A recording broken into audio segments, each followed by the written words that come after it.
Whoa. Greetings. Thursday, May 14th. How's it all going? The lady who lived here hanging out in her car with her jowls, saggy jowls. I've been doing face massages. I mean, I do this anyway every day.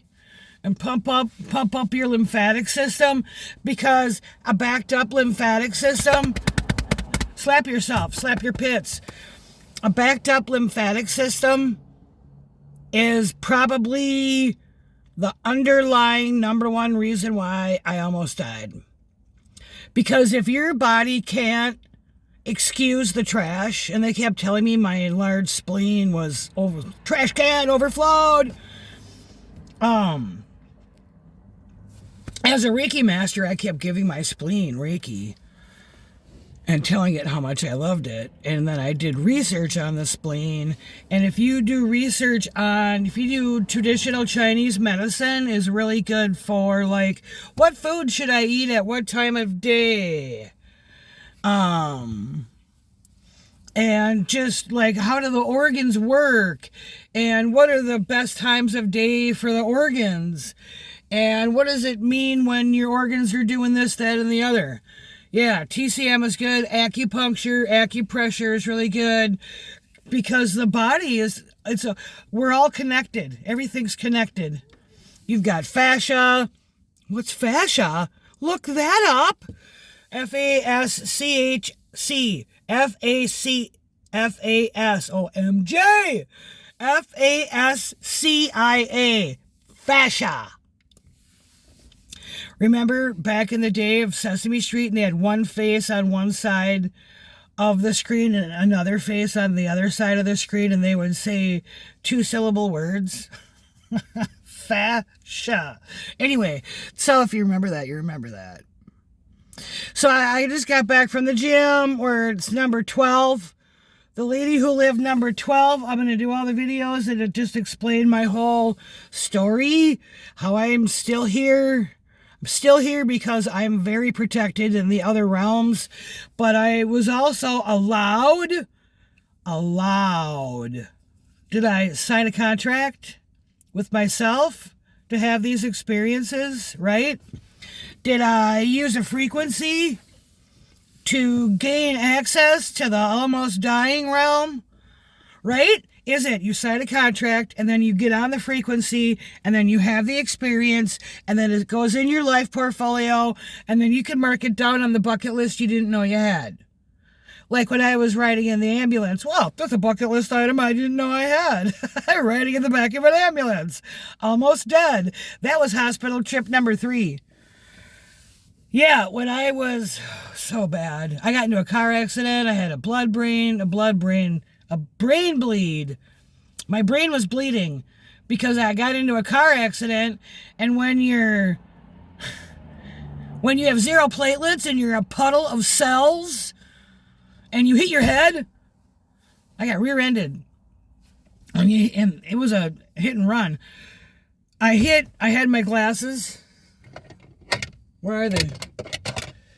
Not even this pair. They're somewhere.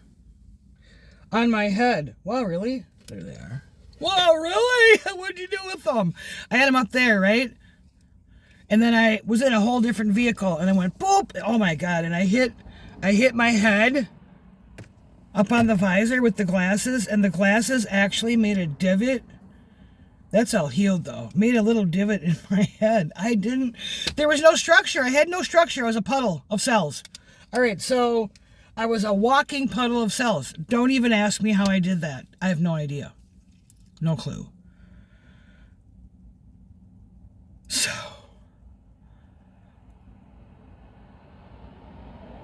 what were we talking about before? Nutrients, mineral deficiencies.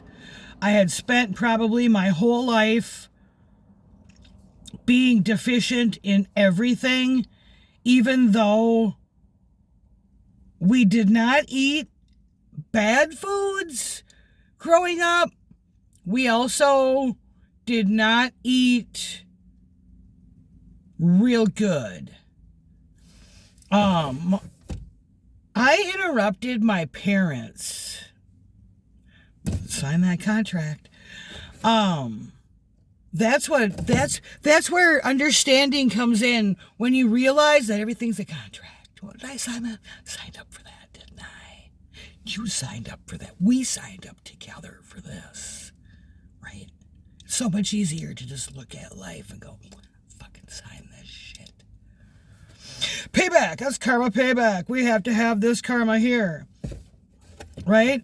Like how you're not going to control me and whatever, because in a previous life you divorced me because I was a mystic and got called out, and instead of backing me up, you divorced me. That was back at a time when you didn't divorce people. All right, so you just fucking made it work out, like you fucking left me in the cold. Thanks, bro. So that's why it doesn't work out this time, because you're trying to control me. All right, in the situation, you cannot do that. Also, so I interrupted my parents. So they had me when they were barely 18, before they even graduated high school. I was born in a building over there off, what is that, Como and Pasco? Over there, there's a hospital over there. People want to tell me that I'm less than. You're less than because I was born in that hospital. Actually, I'm not less than. There's actually a reason why I was born in that hospital. There's a reason why it happened the way it happened, and signing on those contracts, right? So I actually feel like being born in that hospital, which wasn't even a hospital, but it was a hospital. It was a women's home for wayward chicks. Y'all lost it, spread your legs, you got pregnant, and here you are. True story.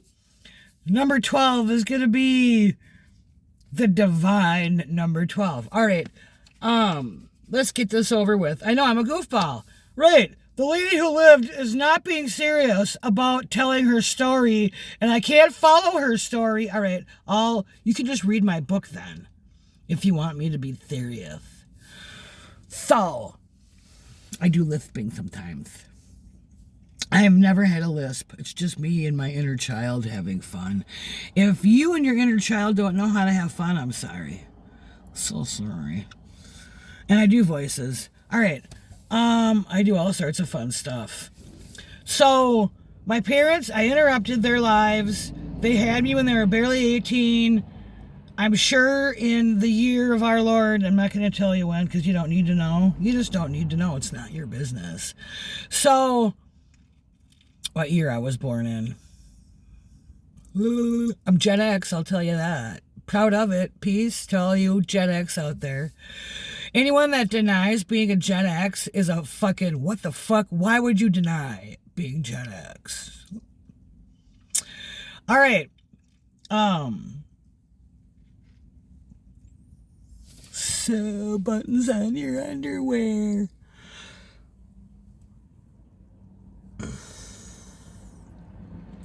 The foods I ate growing up were a combination of what Grandma made, which was really good, and Grandma made foods that came from when foods were authentic. And it was a combination of that, and growing up in the 70s and 80s, a combination of 70s and 80s food.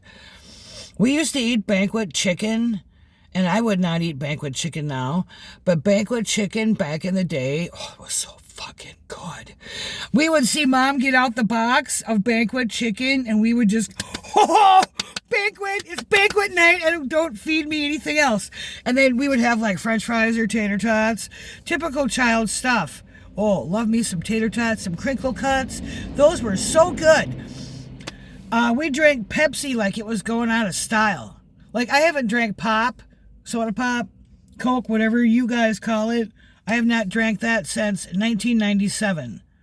I mean, I've had maybe one here and there, but I used to have like a serious pop addiction, like Diet Coke, and then Diet Coke gave me heartburn, so I switched to Diet Mountain Dew, and then Diet Mountain Dew gave me heartburn, so I switched to Diet Squirt. Diet Squirt. If anyone knows Squirt, super delicious pop. Switched to that. And about that time was when I lost my hearing, went to the doctor. The doctor said, you need to quit caffeine. I even drank decaf coffee for a while. Nah. Yeah, I quit pop, but I kept up with the coffee. Clearly, cheers. Cheers to at the strange things that are afoot at the Circle K, Ted. Anyway, welcome to Stacy's Comedy Hour on Thursday. Thors! All right. I interrupted my parents. My food, while I grew up, was probably not the best food. I drank a lot of pop. I drank a lot of addictive things. I drank out of wax cups. I worked at McDonald's. I was a manager at McDonald's. All their cups were coated in wax. Tell me we weren't drinking wax. Tell me. Right? That shit gets stuck in your body. I mean, your body knows how to flush it out, but it also gets stuck when you're mixing it with other shit like crap in the air, right? Don't touch that. Don't touch that. Don't touch that.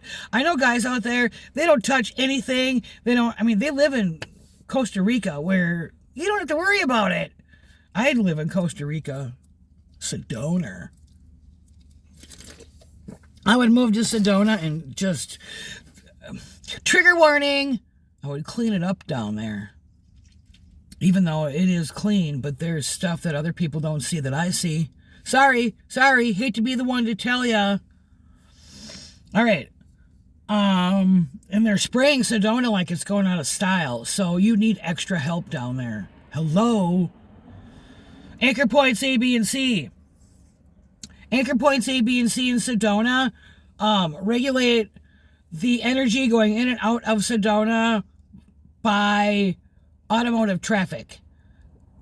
So they're placed in specific locations that prevent shit energies from camping out. That's just by traffic on the road that is not in the sky. So sorry, I'm working that out. And I will bring my diamond net, my gold net, my opals. I will bring all my nets and I will do this. Yes, blah, blah, blah. This is what I do. This is what I do as an anchor. This is what I do as a galactic. This is my job. It's my job. So you're not going to tell me I'm wrong. And you can be offended all day long, okay? Sorry that I fucking just disrupted your apple cart, and I'm going to keep disrupting it because you keep fucking around. All right, so, you know who you are, darling. So, me and my life, we used to have, apples and oranges, but we were allowed a pop a day. We were allowed, our after-school snack every fucking day was a 2-pack of Twinkies. Or Ho-Ho's, or Susie Q's, or whatever hostess was putting out that day. And then it turned into Little Debbie's Nutty Buddies. Oh my God, I can still eat me a Nutty Buddy. Where am I on time?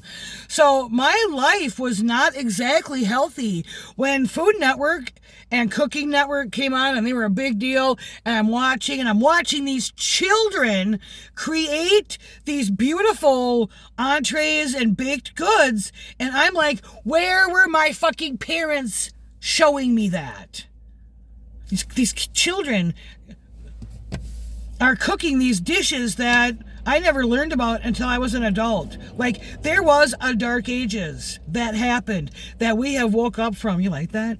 There was a dark ages that we woke up from. There was, because I lived it. All us Gen X's, all the boomers, the silents, all the people before us, we all lived it. And now we've boomed. Oh, look, little Jimmy can make risotto. I had no fucking clue what risotto was when I was little Jimmy's age. You know? For real. So when I grew up, it was the fucking dark ages. And then, my favorite thing to do, because I worked at a fast food, I was a manager at a fast food, but my favorite fast food burger was a Hardee's Bacon Double, a Hardee's Bacon. Hardee's had really good burgers. I don't know what they did to their meat that made it different, but it was good. Me and my Jellos gotta go. Jowl at you later. I'm well aware that I have this. You should also see my eyeballs. We'll talk about that later. All right? Peace out. Love ya.